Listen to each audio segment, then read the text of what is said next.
There's a pattern in history that has destroyed 3 global superpowers in the last 500 years. And right now, in 2025, the United States is following that exact same pattern, stage by stage, decision by decision, almost like we're reading from the same script that led to catastrophe every single time before. In 1590, Spain was the richest empire on earth. They controlled half the world's gold and silver. Their military dominated Europe. Their currency was accepted everywhere. Within 80 years, they were bankrupt, a second-rate power that never recovered. In 1914, Britain ruled the largest empire in human history. The sun never set on British territory. The pound sterling was the global reserve currency. Within 40 years, the empire was gone. The currency collapsed. They became America's junior partner. In 1991, the Soviet Union was the other superpower. Nuclear weapons, global influence, satellites spanning the globe. It ceased to exist in 900 days. Not from war, but from economic implosion. 3 times.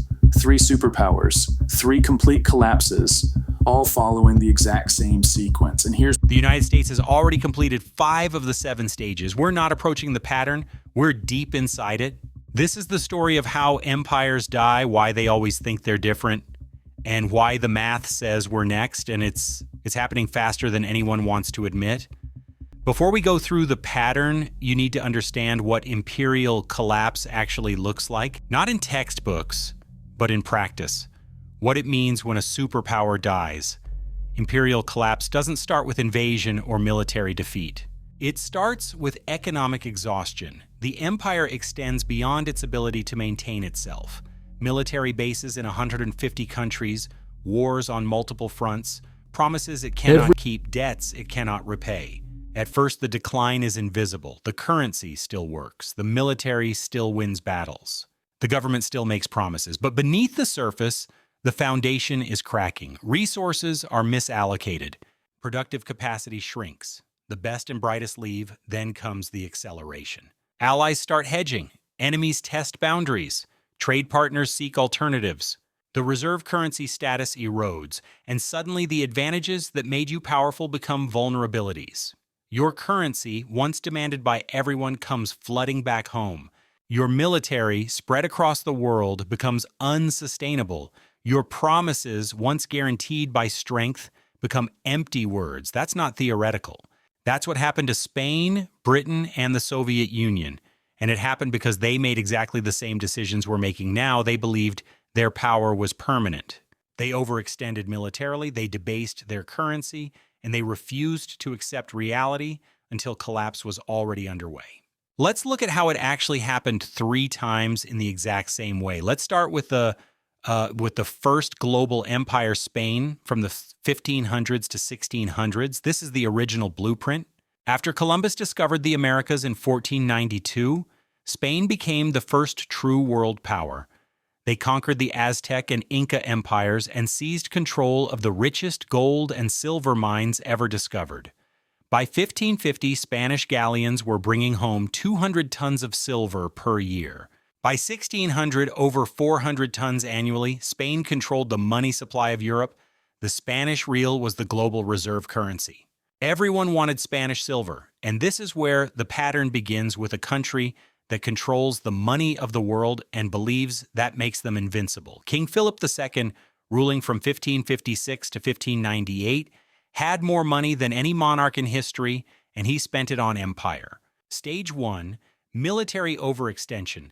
Spain fought wars everywhere simultaneously against the Ottoman Empire in the Mediterranean, against France and Italy, against Protestant rebels in the Netherlands, against England's navy, wars in the Philippines, and wars in the Americas.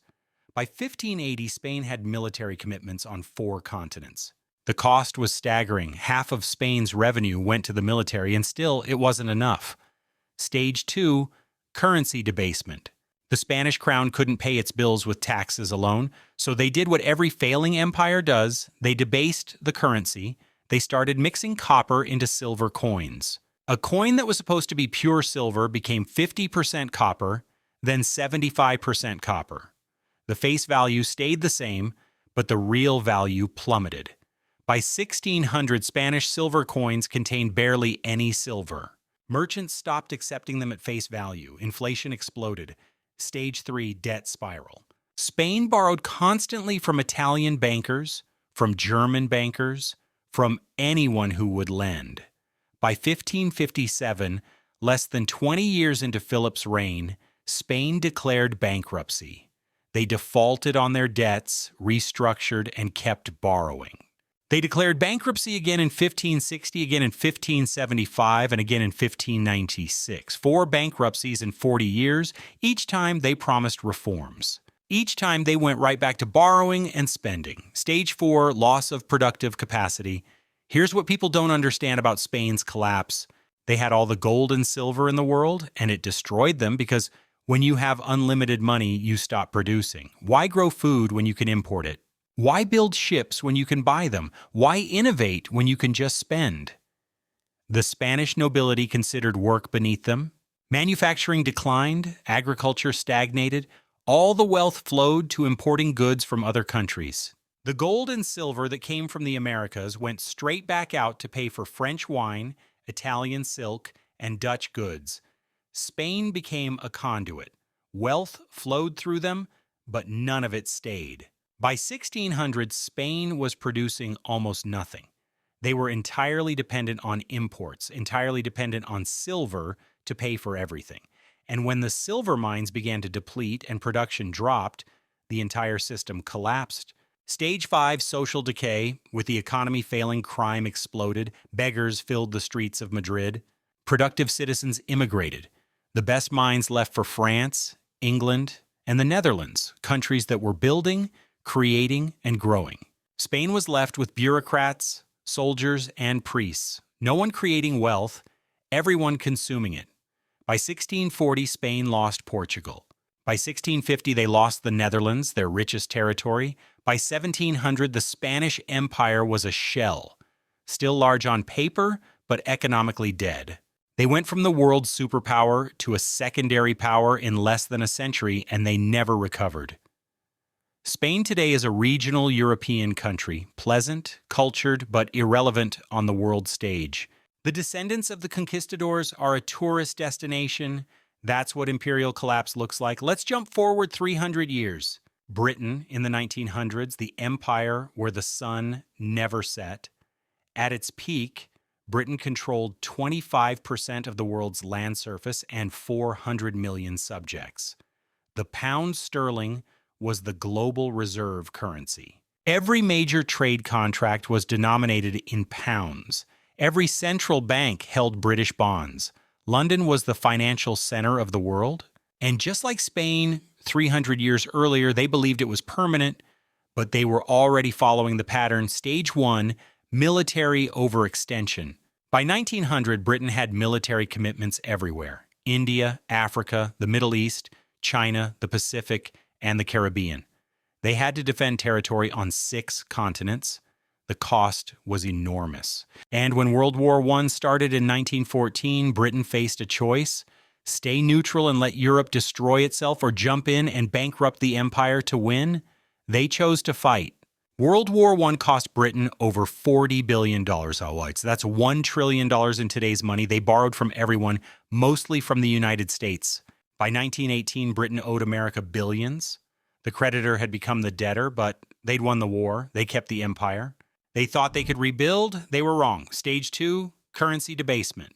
The pound sterling was supposed to be backed by gold, but the war had drained Britain's gold reserves. They'd shipped gold to America to pay for weapons, food, and supplies. By 1920, Britain's gold reserves were half what they had been in 1914. But they tried to maintain the pound's value anyway. They went back on the gold standard at the pre-war rate in 1925. The problem was that the pound was overvalued. British exports became too expensive. Manufacturing declined, unemployment rose, and the government had to keep interest rates high to defend the currency. This destroyed the domestic economy. By 1931, they couldn't hold it anymore.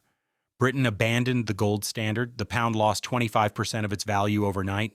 The global reserve currency had just admitted it couldn't keep its promises. Stage 3, debt spiral. Britain never recovered from World War I debt. And then World War II started, another $120 billion in costs, more borrowing from America. By 1945, Britain owed the United States and Canada over $30 billion, more than Britain's entire GDP. The war was won, but the empire was finished. They couldn't defend it anymore. Couldn't afford it, couldn't maintain it. Stage 4, loss of empire. In 1947, Britain gave up India, the crown jewel, and the source of wealth for 200 years gone. Over the next 20 years, they lost everything: Africa, the Middle East, Southeast Asia, the Caribbean. By 1970, the British Empire existed only in history books. Stage 5, currency collapse. The pound kept falling. In 1940, £1 equaled $4.03. By 1950, $2.80. By 1970, $2.40. By 1980, $2.30. Today, the global reserve currency became a regional currency. Britain tried to maintain the pretense, a permanent seat on the UN Security Council, nuclear weapons, a special relationship with America, but everyone knew the truth.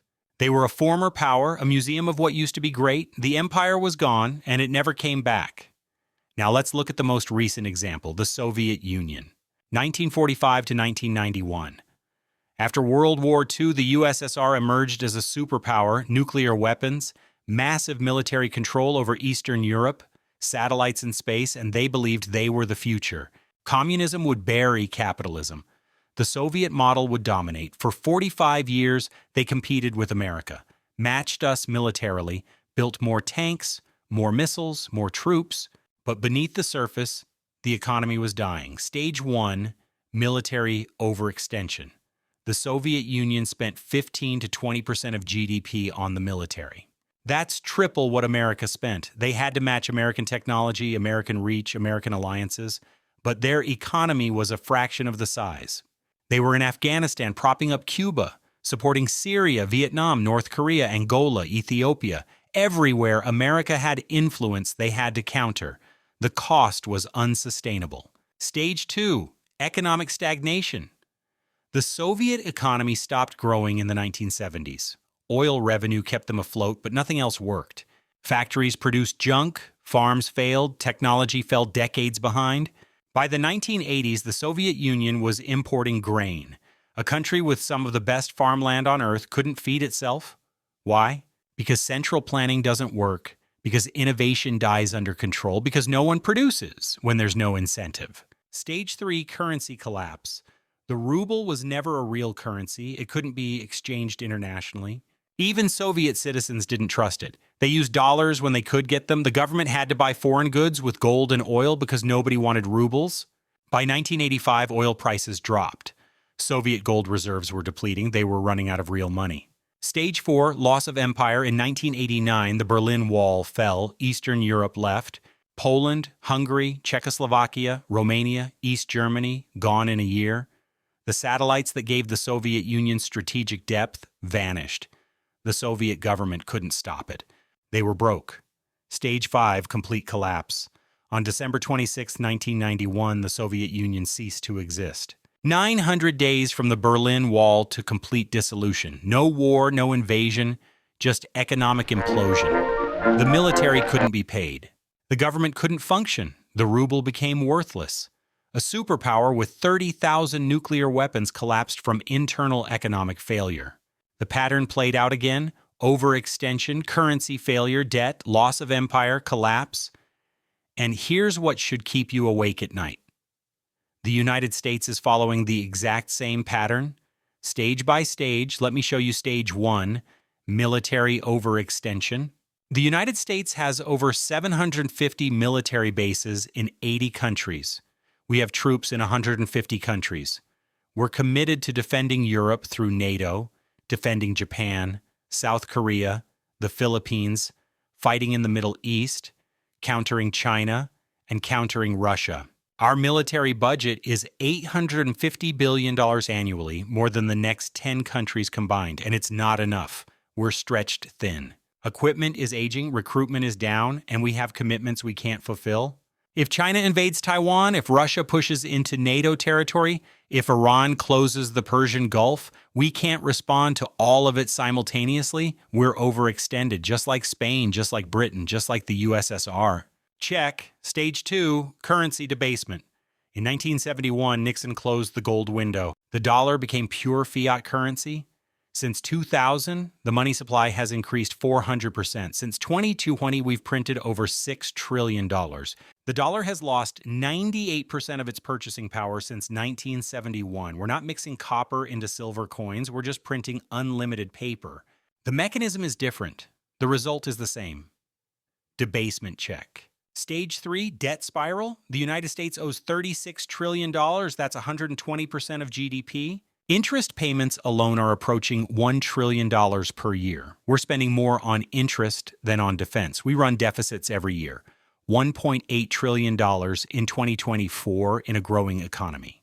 During peacetime, we borrow to pay interest on previous borrowing. That's the definition of a debt spiral. Spain defaulted 4 times. Britain borrowed until it collapsed. The USSR ran out of money. We're on the same path. Check. Stage 4, loss of productive capacity. America doesn't make things anymore.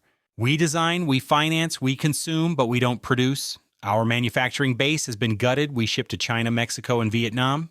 We import $800 billion more than we export annually. We're dependent on foreign supply chains for everything. Medicine, electronics, steel, even military components. Just like Spain became dependent on imports while the silver flowed out, we're dependent on imports while dollars flow out. And just like Spain, when the money stops flowing, we're in trouble? Check. Stage 5, social decay. Trust in institutions is at all-time lows. Crime is rising. Homelessness is exploding. Drug overdoses kill 100,000 Americans annually. The best and brightest are leaving or checking out. Fertility rates are collapsing. Political dysfunction is total. We can't agree on anything. We can't fix anything. We can't build anything. The signs of decay are everywhere, but everyone pretends it's fine. It's not fine. Check. We're on stage 5 of 7. The Soviet Union made it to stage 5 before complete collapse. So did Britain. Spain lasted longer, but the pattern is the same. We're not at the end yet, but we're deep into the sequence. Stage 6 is loss of reserve currency status. That's when allies start diversifying, when trade moves to other currencies, when the dollar comes flooding back home because no one needs to hold it anymore. We're seeing early signs. BRICS nations developing alternatives. Central banks buying gold. China and Russia trading in yuan and rubles. Saudi Arabia accepting yuan for oil. The cracks are forming. Stage 7 is collapse. Not gradual decline, but sudden implosion. The Soviet Union went from superpower to non-existent in 900 days. Britain lost the empire in 20 years. Spain took longer, but the result was the same. When the reserve currency fails, when the debt becomes impossible, when the military can't be funded, it doesn't decline gracefully. It collapses quickly, brutally. And everyone who thought it couldn't happen here learns the same lesson every empire learns. It can, and it does. 3 empires followed this pattern: Spain, Britain, the USSR. Each believed they were exceptional. Each believed they were different. Each believed the rules didn't apply to them. Well, they were wrong every single time. We're telling ourselves the same lies right now. We're different. We have technology. We have the dollar. We're America. But the pattern doesn't care about exceptionalism. The pattern is mathematical. You cannot spend beyond your means forever. You cannot maintain an empire without productive capacity. You cannot debase your currency without consequences. You cannot avoid stage 6 and 7 once you've completed 1 through 5. The sequence is locked in. The only question is timing. Maybe we have 10 years, maybe 5, maybe less, but the pattern says collapse is coming. And when it comes, it won't be slow. It'll be sudden. A currency crisis that triggers a debt crisis that triggers a political crisis. Overnight, the superpower becomes a cautionary tale. The reserve currency becomes a regional currency. The empire becomes a memory. 3 times it happened before. The pattern says we're next. Since 2020, we've accelerated every stage, printed more money, increased more debt, extended military commitments, hollowed out production, fractured society. We're not walking the path anymore. We're sprinting down it, and the end is visible if you know the pattern. Maybe we'll find a way out. Maybe America can do what Spain, Britain, and the Soviet Union couldn't. Maybe we'll reform, rebuild, restore. Maybe this time really is different. But the pattern says otherwise. The math says otherwise. And history, which has watched empires die the same way over and over, says we're about to learn the lesson the hard way. If this opened your eyes to where we actually are in the sequence, subscribe, because when we hit stage 6 and 7, you'll want to understand what happened and why. The answers aren't hiding in the future. They're written in the past, and I'll show you where to look.